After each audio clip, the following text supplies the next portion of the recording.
tout le monde. Je vous souhaite vraiment la bienvenue à ce webinaire qui célèbre les 10 ans de Communagir, 10 ans déjà. Donc, pour ceux et celles qui ne me connaissent pas, je suis Catherine Chouinard, je suis la directrice de Communagir. Alors, Communagir, c'est la somme des parcours et des profils de différentes personnes qui, tout le monde, ont l'humain puis le territoire au centre de leurs préoccupations. Puis aujourd'hui, vous allez avoir la chance, je vais avoir la chance de m'entretenir avec 3 des cofondateurs de Communagir, donc Sonia Racine, que vous connaissez, Alain Meunier, avec qui j'ai le plaisir de collaborer à tous les jours, et puis Geneviève Giasson, que j'ai remplacée il y a 2 ans et demi maintenant. Puis je parlais tout à l'heure que Communagir, c'était la somme de parcours, de profils différents. Pouvez-vous nous parler de ce qui vous a réunis? Comment ça, comme au départ, qu'est-ce qui a créé la cristallisation Communagir? Peut-être rappeler que Communagir, en fait, le projet a existé pendant 3 ans en mode projet là, avant de devenir une organisation. Puis cette initiative-là avait été portée par la coopérative La Clé à Victoriaville, dont Sonia et moi faisions partie à l'époque. Donc ça, c'était quand même là, le noyau initial, je dirais, là, puis il y avait bien sûr d'autres collègues là, qui étaient présents avec nous, dont Bill Ninax, qui a été beaucoup le porteur initial de ce projet-là, là, avant que ça devienne Communagir. Geneviève, t'es arrivée d'où, toi? Alors moi, j'étais à la Ville de Montréal à ce moment-là. Je coordonnais en fait un mécanisme qui s'appelait Collectif Quartier. Fait que j'avais invité Bill comme mentor, comme inspiration autour de la table des partenaires de Collectif Quartier. Alors, c'est à travers ces échanges-là qu'on avait personnellement, mais qu'on avait aussi dans le contexte de Collectif Quartier, que le lien s'est fait, la passion s'est créée, c'est ça, les premiers éléments d'hybridation se sont faits. Puis, quand Bill a décidé effectivement de ne pas continuer à porter le projet vers l'impact, c'est là où j'étais allée formellement rencontrer l'équipe à Victoriaville. Le momentum était là, puis le projet est arrivé un peu comme au départ, un portrait, une lecture très exhaustive des besoins. Mais ça a rallié plein de gens. Ouais. Du renforcement des compétences. On disait, comment on va faire? Puis là, vu que j'ai vu Marie-Denise, je l'ai déjà dit la semaine passée, Marie-Denise Prudhomme, qui était c'est la première conseillère qu'on a embauchée après l'équipe initiale. Hein? Puis elle disait, quand le site est arrivé avec les contenus, les repères, justement, de ce qu'on disait, la mobilisation, c'est quoi? Une communauté, le telle affaire, les processus, la planification collective, ça, c'était comme elle disait, enfin, des mots sur ce que je fais. Ça n'existait pas. Il n'y en avait pas. De ces repères-là plus pratiques. J'ajouterais aussi qu'il y a un élément qui a été important parce qu'on a passé quand même beaucoup de temps dans le pré-projet à réfléchir à la question des capacités, des compétences que ça prend pour mener ce genre d'initiative-là. Puis d'ailleurs, dans l'essence même de Communagir, on a commencé à parler de conditions favorables, de dire, OK, il faut agir au-delà de juste de renforcer les compétences. Il y a vraiment des défis importants quand on veut déployer des initiatives à la hauteur de nos communautés au Québec, que les conditions ne sont pas toutes là. Puis il faut travailler avec d'autres pour agir sur ces conditions-là. De là, toute la question justement de l'importance des liens, des partenariats. Donc ça a été l'élément, je pense, qui a fait que on sentait qu'un projet comme au début qui était à la coopérative La Clé, ça ne faisait pas de sens. Il fallait éclater, puis il fallait tisser des liens. Puis on sentait qu'on n'était pas seul à penser ça, puis à croire dans ça. Puis ça permet, je pense que tous les liens qui ont été créés répondaient dans le fond, un projet plus large que Communagir, puis une volonté collective de dire oui, il faut changer ces conditions-là. Dès le départ, ce n'était pas une organisation qu'on montait. Ce n'était pas une entreprise sociale, on pourrait dire. C'était quelque chose, comme a dit Alain, qu'on voulait rassembleur.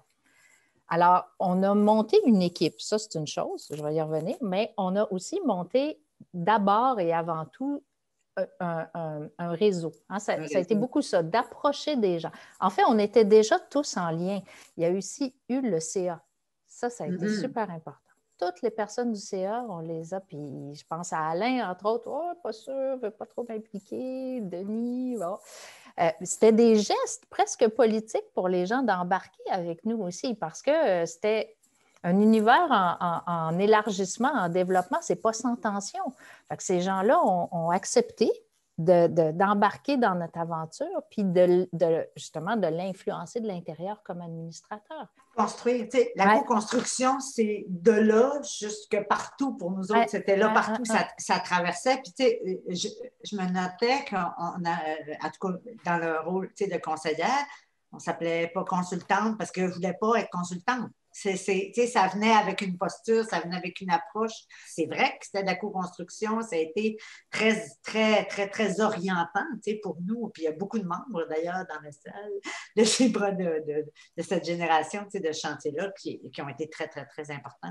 C'est sûr que les chantiers, la décision d'inclure des chantiers dans la vie, dans l'organisation de Communagir, c'est sûr que ça a été un moment bien important. Puis on sentait qu'il y avait cette volonté-là, justement, là, de gens de. Je pense que on sentait que les gens avaient le goût de travailler au-delà de leur propre organisation. Si je vous amenais sur. Je fais appel à vos souvenirs, là. Mettons, je vous dis moment charnière. Qu'est-ce qui vous vient? Ça a été de passer du développement des communautés au développement collectif. Ouais. Ça ne s'est pas fait sans discussion à l'interne de l'équipe, puis sans va-et-vient aussi avec même que c'est parti de mobilisation des communautés comme stratégie à développement collectif. Puis ça a été un résultat de notre rencontre aussi, parce que moi, j'ai toujours apporté cette perspective de développement. Qu'est-ce que ça donne? Et le projet Vers l'impact, puis toute l'expertise aussi de Sonia et d'Alain allait beaucoup dans le processus. Oui, mais si ce n'est pas supporté par un processus rassembleur, quelque chose de collectif, quelque chose qui est signifiant, quelque chose qui amène justement de l'empowerment collectif, on n'est pas gagnant au bout. Puis ce n'est pas un résultat qui est pérenne, ce n'est pas un résultat qui est solide, qui est ancré. Alors, ça, là, c'est la rencontre du trio aujourd'hui. C'est vraiment ça.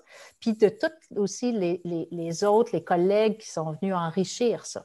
On en est venu aussi à rajouter trois valeurs importantes qui sont venues avec ça pour justement parce que le développement collectif, parce qu'en effet, le développement collectif, il y en a de toutes les sortes avec plein de visées différentes. C'est sûr que là, on a senti le besoin de préciser. Puis c'est là qu'on a dit, ben oui, on parle de développement équitable, on parle de développement inclusif, on parle de développement durable. C'est ces types de développement-là qui nous interpellent. Il y avait deux moments charnières que je trouvais importants, qu'on n'avait pas nommés.